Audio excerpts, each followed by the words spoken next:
இந்த கீரை பேர் வந்து வாதநாராயணன் கீரை. மூட்டு வலிக்கு, ஜாயின்ட் பெயினுக்கெல்லாம் ரொம்ப நல்லது. ஸோ இப்போ நம்ம பார்க்க போகிறது வந்து வாதநாராயண கீரையை வந்து நல்லா உருவி அலசி க்ளீன் பண்ணி வச்சுக்கோங்க.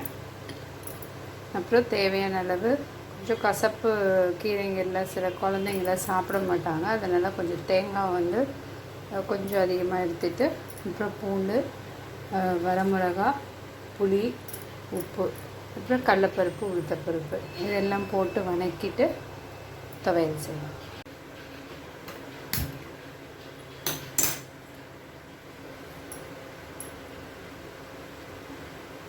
தேவைக்கு எண்ணெய் ஊற்றி ஒவ்வொரு பொருளாக வந்து வதக்கி எடுத்துக்கலாம்.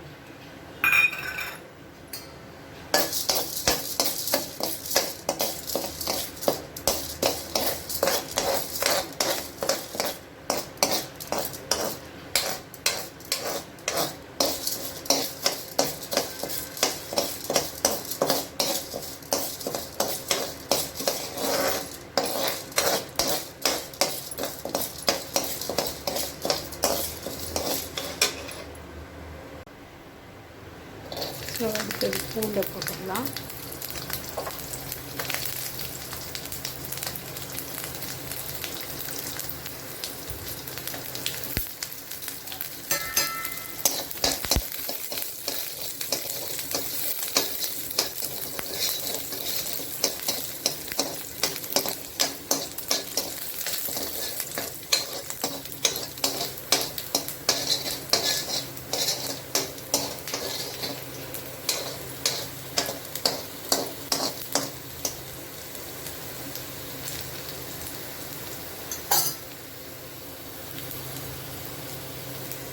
காஞ்ச மிளகாய் போட்டுடலாம்.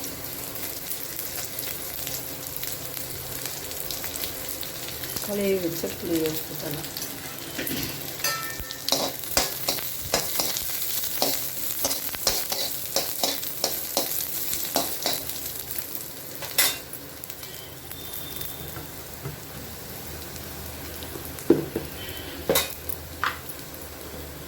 உப்பு கொஞ்சம்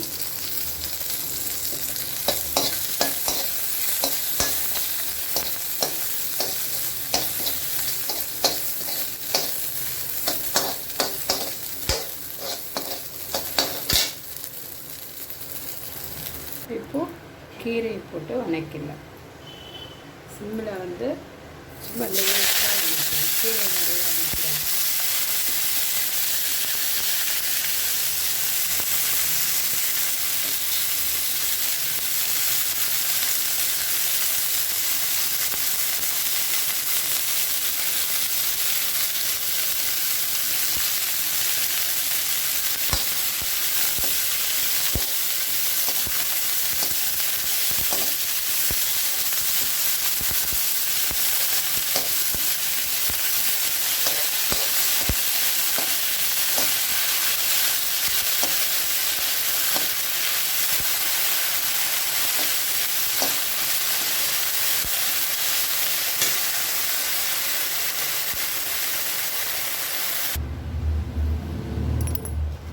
ஸோ துவையலுக்கு தேவையானதெல்லாம் வந்து வதக்கி எடுத்துட்டோம். இப்போ வந்து தேங்காயோடு சேர்த்து அரைச்சிடலாம். நான் உப்பு கொஞ்சம் கம்மியாக போட்டேன், இப்போ கொஞ்சம் ஆட் பண்ணிக்கிறேன்.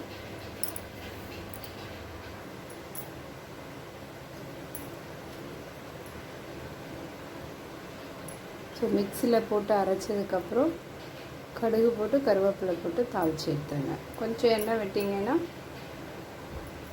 ஒரு 2 நாள் அந்த மாதிரி 3 நாள் அந்த மாதிரி வச்சுக்கலாம் ஃப்ரிட்ஜில் வச்சு.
ஸோ வாதநாராயண கீரை துவையல் ரெடி.